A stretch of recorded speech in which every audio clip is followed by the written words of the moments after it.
ಇವತ್ತು ನಾನು ಕೋಕೋನಟ್ ಅಂದರೆ ತೆಂಗಿನಕಾಯಿ ಹಾಲು ಯಾವ ರೀತಿ ಮಾಡಬೇಕು ಮತ್ತು ಯಾವ ರೀತಿ ಅತ್ಯಂತ ಉಪಯೋಗಕಾರಿ ಕ್ಯಾನ್ಸರ್ ಪೇಷಂಟ್ಸ್ಗೆ ಅನ್ನೋದನ್ನು ನಾನು ಹೇಳ್ತೀನಿ.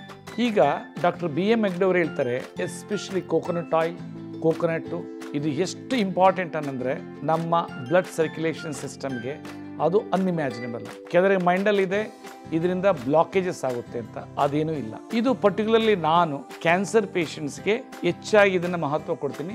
ಬೇರೆಯವರು ಕುಡಿಬೋದು, ಅದರಿಂದ ಸ್ಕಿನ್ ಗ್ಲೋ ಅದೆಲ್ಲ ಆಗುತ್ತೆ. ಈಗ ಆದರೆ ಯಾವ ರೀತಿ ಮಾಡಬೇಕು? Very simple. 1 ಕಪ್ಪು ಅಂದರೆ 2 ಕಪ್ ಆಗುತ್ತೆ, 1 ಓಳು.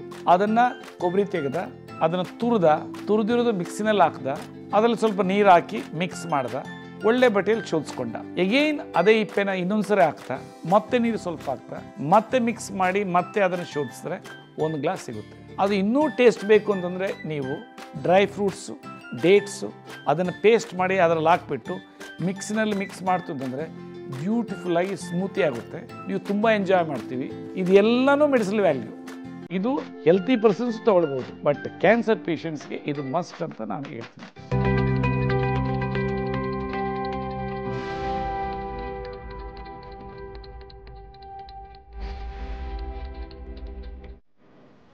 ಫಸ್ಟ್ ಆಫ್ ಆಲ್, ತೆಂಗಿನಕಾಯಿ ಹಾಲು ಮೆಡಿಸಿನಲ್ಲಿ ಏನಕ್ಕೆ ಒಳ್ಳೆಯದು ಅನ್ನೋದು ಭಾರಿ ಇಂಪಾರ್ಟೆಂಟು.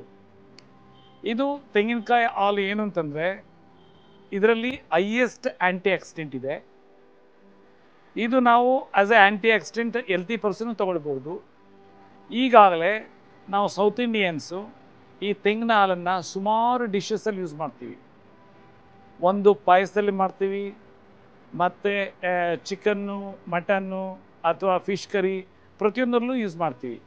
ಈಗ ನಾನು ವೆರಿ ಯುನಿಕ್ ವೇ ಇದರ ಪ್ರಿಪ್ರೇಷನ್ನ ಕ್ಯಾನ್ಸರ್ ಪೇಷಂಟ್ಸ್ಗೆ ಇದನ್ನು ಅಡ್ವೊಕೇಟ್ ಮಾಡ್ತಾ ಇದ್ದೀನಿ. ಎಕ್ಸ್ಟ್ರಾರ್ಡಿನರಿ ಇದು ಹೆಲ್ಪ್ ಆಗ್ತದೆ. ಯಾಕೆಂದರೆ ಸುಮಾರು ಸ್ಟಡೀಸ್ ಹೇಳುತ್ತೆ ಇದು ಕ್ಯಾನ್ಸರಸ್ ಸೆಲ್ಸನ್ನು ಕಿಲ್ ಮಾಡುತ್ತೆ, ಕೀಮೋ ರೀತಿ ಅಂತ. ಸೊ ಇದು ಒಂದು ಕಾಯಿ. ಇದು ಒಂದು ಕಾಯಿಯಲ್ಲಿ 2 ಗ್ಲಾಸ್ ಮಾಡಬಹುದು. ಏನು? ಮಿಲ್ಕು. 1 ಗ್ಲಾಸು ಬೆಳಗ್ಗೆ, ಇನ್ನೊಂದು ಗ್ಲಾಸು ಸಂಜೆ. ಯಾವಾಗ ಕಂಫರ್ಟಬಲ್ ಇರುತ್ತೋ ಆವಾಗ ತೊಗೊಳ್ಬೋದು. ಇದನ್ನು ಹೇಗೆ?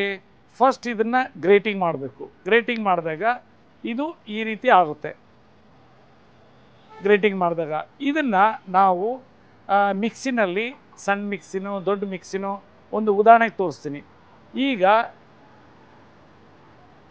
ಇದು ಸಣ್ಣ ಮಿಕ್ಸಿಯಲ್ಲಿ ಹಾಕ್ತಾಯಿದ್ದೀನಿ. ಆಮೇಲೆ ಇದರಲ್ಲಿ ನೀರು ಮಿಕ್ಸ್ ಮಾಡಬೇಕು. ಆ ನೀರು ಮಿಕ್ಸ್ ಮಾಡಿದಾಗ ಅದರ ಹಾಲು ಅದರೊಳಗಡೆ ರಿಲೀಸ್ ಆಗುತ್ತೆ. ನೋಡಿ, ಈಗ ನೀರು ಹಾಕಿದ್ವಿ. ಈಗ ಇದನ್ನು ಮಿಕ್ಸಿ ಮಾಡಬೇಕು.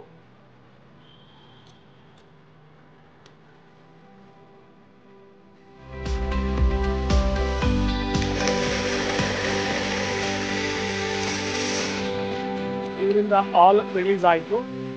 ನೋಡಿ, ಇದರಲ್ಲಿ ಫಿಲ್ಟರ್ ಇದೆ, ಕೆಳಗಡೆ ಬೌಲ್ ಇದೆ, ಫಿಲ್ಟರ್ ಇಟ್ಟಿದ್ದೀನಿ. ಈಗ ನಾನು ಮಿಕ್ಸ್ ಮಾಡಿರೋದನ್ನು ಇದರಲ್ಲಿ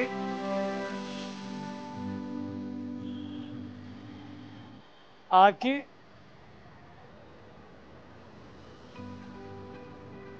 ಈ ರೀತಿ ಮಾಡಿದೆ.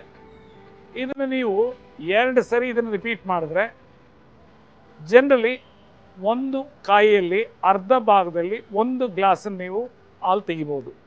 ನೋಡಿ, ಈಗ ಎಷ್ಟು ಚೆನ್ನಾಗಿ ಹಾಲು ಬಂದಿದೆ. ಇದನ್ನೇ ಇನ್ನೊಂದು ಸರಿ ರಿಪೀಟ್ ಮಾಡ್ಬೋದು. ಎಗೇನ್ ಇದನ್ನೇ ಮತ್ತೆ ಇದರಲ್ಲಿ ಹಾಕಿ, ಎಲ್ಲಿ ಮತ್ತೆ ಫಸ್ಟ್ ಏನು ಗ್ರೈಂಡ್ ಮಾಡಿದ್ವಿ ಅದನ್ನು ಮತ್ತೆ ಹಾಕಿದೆ 2ನೇ ಸರಿ. ಮತ್ತೆ ಒಂದು ಸ್ವಲ್ಪ ನೀರು ಹಾಕಿ ಅದರಲ್ಲಿ ಮತ್ತೇನಾದರೂ ಅಲ್ಪ ಸ್ವಲ್ಪ ಹಾಲಿತ್ತು ಅಂದರೆ ಅದು ರಿಲೀಸ್ ಆಗ್ತೈತೆ. ಆವಾಗ ಬೆಸ್ಟ್ 1 ಗ್ಲಾಸ್ ಅಂದರೆ 150ರಿಂದ 200 ml ನಿಮಗೆ ಆರಾಮಾಗಿ ಅರ್ಧ ಹೋಳಲ್ಲಿ ಇದಾಗುತ್ತೆ.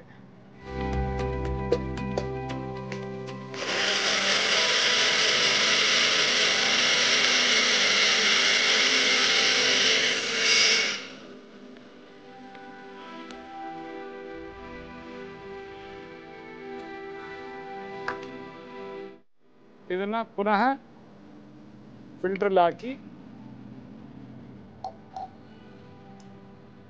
ಅದನ್ನು ಕರೆಕ್ಟಾಗಿ ಪ್ರೆಸ್ ಮಾಡ್ತು ಅಂದರೆ ಬ್ಯೂಟಿಫುಲ್ಲಾಗಿ ಹಾಲು ಬೌಲಲ್ಲಿ ಶೇಖರಣೆ ಆಗ್ತದೆ. ಸೊ ಈಗ ಕೋಕೋನಟ್ ಮಿಲ್ಕ್ ತಯಾರಾಗಿದೆ. ಇದನ್ನು ನಾನು ಫಿಲ್ಟರ್ ಆದಮೇಲೆ ಗ್ಲಾಸಲ್ಲಿ ತಗೊಳ್ತಾ ಇದ್ದೀನಿ.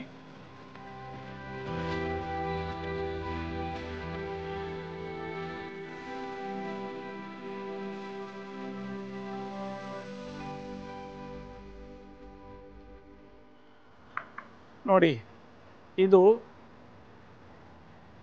One of the most important anti accident ಅಂತ ಹೇಳ್ಬೋದು. ಯಾಕೆಂದರೆ ಇದು ಇಡೀ ವರ್ಲ್ಡಲ್ಲಿ ಕೋಕೋನಟ್ಟು ಎಲ್ಲ ಏರಿಯಾದಲ್ಲೂ ಬೆಳೆಯುತ್ತೆ. ಆಮೇಲೆ ಎಷ್ಟೋ ಜನ ಬರೀ ಕೋಕೋನಟ್ಟಲ್ಲೇ 2 ವರ್ಷ 3 ವರ್ಷವೂ ಜೀವನ ಮಾಡಿದ್ದಾರೆ, ಕೆಲವೊಂದು ಶಿಪ್ಸು ಪ್ಯಾಕೇಜಸ್ ಎಲ್ಲ ಆಗಿ. ಅಂದರೆ ಅಷ್ಟು ನ್ಯೂಟ್ರಿಯೆಂಟ್ಸ್ ವ್ಯಾಲ್ಯೂ ಇದರಲ್ಲಿದೆ. ಅದ್ರ ಜೊತೆಯಲ್ಲಿ ಆ್ಯಂಟಿ ಆಕ್ಸಿಡೆಂಟ್ಸು ಇದೆ ಅಂತ ನಾನು ಹೇಳ್ತೀನಿ. ಸೊ ಈಗ ನಿಮಗೆ ಇದರ